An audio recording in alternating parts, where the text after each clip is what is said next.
Saya percaya Bapak Ibu Saudara yang dikasihi oleh Tuhan, bahwa saudara tidak asing lagi dengan yang namanya firman Tuhan di Roma 12 ayat 1. Jadi ayat ini sering digunakan untuk membela diri, menutupi kekikiran atau kepelitan. Ya. Nah, mari kita baca dulu. Saudara dengarkan isi ayat ini, Roma 12 ayat 1. Karena itu, saudara-saudara, demi kemurahan Allah, aku menasehatkan kamu, supaya kamu mempersembahkan tubuhmu sebagai persembahan yang hidup, yang kudus, dan yang berkenan kepada Allah. Itu adalah ibadahmu yang sejati. Nah,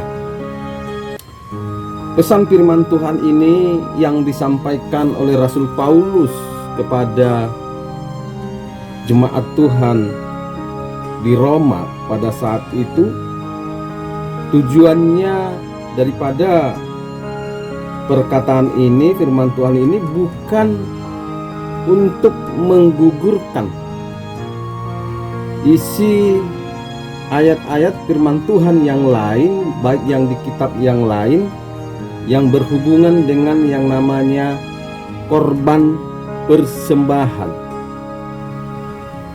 Tapi ayat ini bertujuan tentang pertobatan dalam ibadah.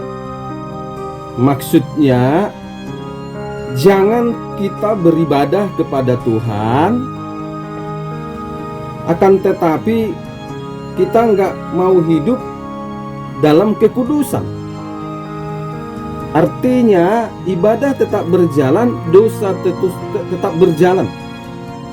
Ibadah tetap berjalan, kenajisan juga berjalan. Itu maksudnya.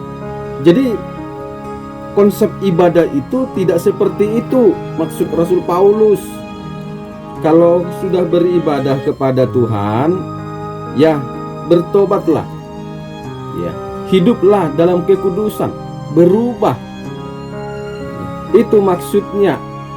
Bukan berarti maksudnya yang lain isi firman Tuhan yang berhubungan dengan korban-korban persembahan itu gugur dengan ayat ini. Nah, saya mau katakan kalau seperti itu, cara saudara memahami firman Tuhan, menafsir firman Tuhan, itu tafsiran pemahaman yang salah.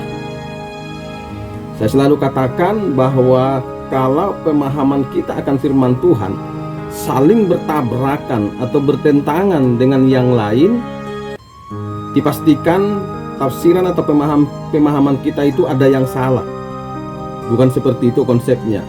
Ayat-ayat firman Tuhan yang satu dengan yang lain harus saling membangun, saling mendukung, bukan saling menggugurkan.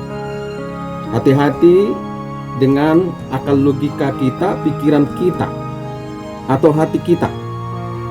Ya, iblis bisa memanfaatkan hati dan pikiran kita untuk mempelintir, ya, maksud yang sesungguhnya dari setiap kebenaran firman Tuhan. Jadi harus hati-hati, ya. Jangan kita menjadi seperti iblis.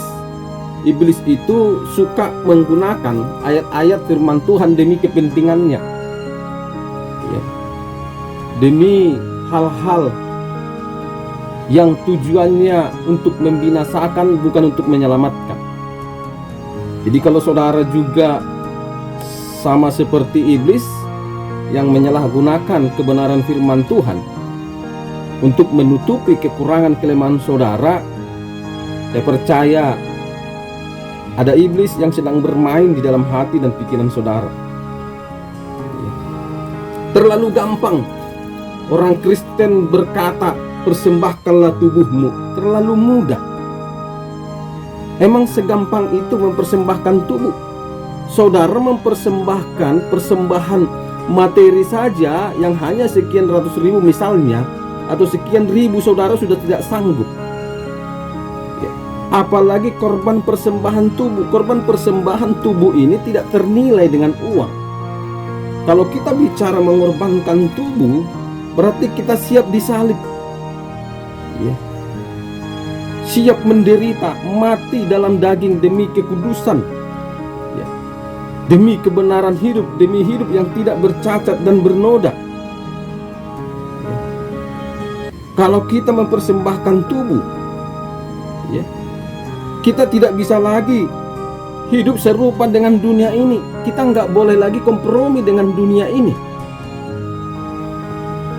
Makanya dikatakan juga di ayat 2-nya, janganlah kamu menjadi serupa dengan dunia ini, tetapi berubahlah oleh pembaharuan budimu, sehingga kamu dapat membedakan manakah kehendak Allah, apa yang baik, yang berkenan kepada Allah, dan yang sempurna.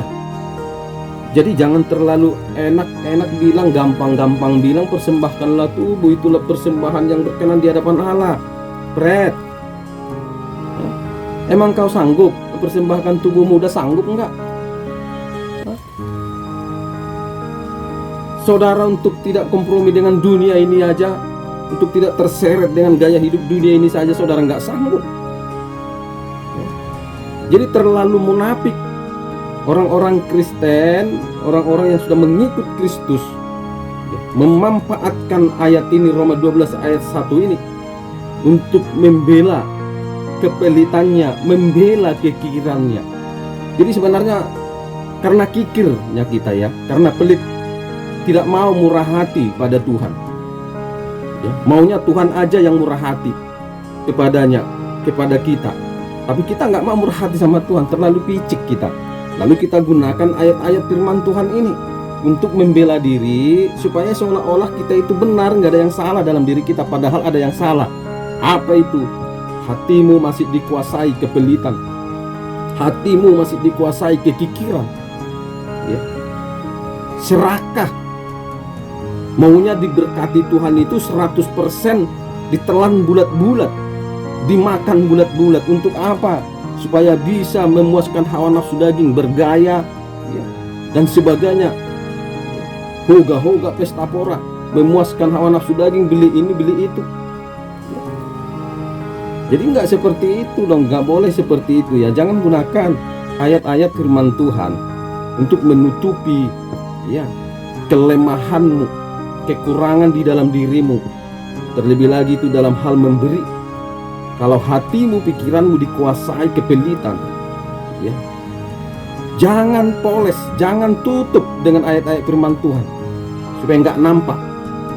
Ayat-ayat firman Tuhan ini tujuannya bukan untuk menutupi dosa, bukan untuk menutupi kekurangan kelemahan kita, tapi untuk membongkar dosa kita, membongkar kekurangan kelemahan kita, lalu diperbaiki dengan firman Tuhan. Jadi jangan salah menyalahgunakan. Jadi jaga itu hati dan pikiranmu. Jangan biarkan kau dipermainkan iblis, setan, dengan menggunakan ayat-ayat firman Tuhan. Nanti saudara masuk neraka. Sehebat apapun saudara mempergunakan ayat-ayat firman Tuhan demi menutupi kekurangan dan kelemahanmu, menutupi kepelitanmu, kekikiranmu kepada Tuhan, Tuhan tahu kok. Firman Tuhan berkata dalam Alkitab, Tuhan tahu isi hati kita. Bahkan isi hati kita yang paling dalam itu Tuhan tahu. Jadi jangan kita ini sok-sok pintar, hebat-hebatnya kita menutupi diri kita dengan mengcasing ayat-ayat firman Tuhan. Nggak bisa, Bapak Ibu. Haleluya.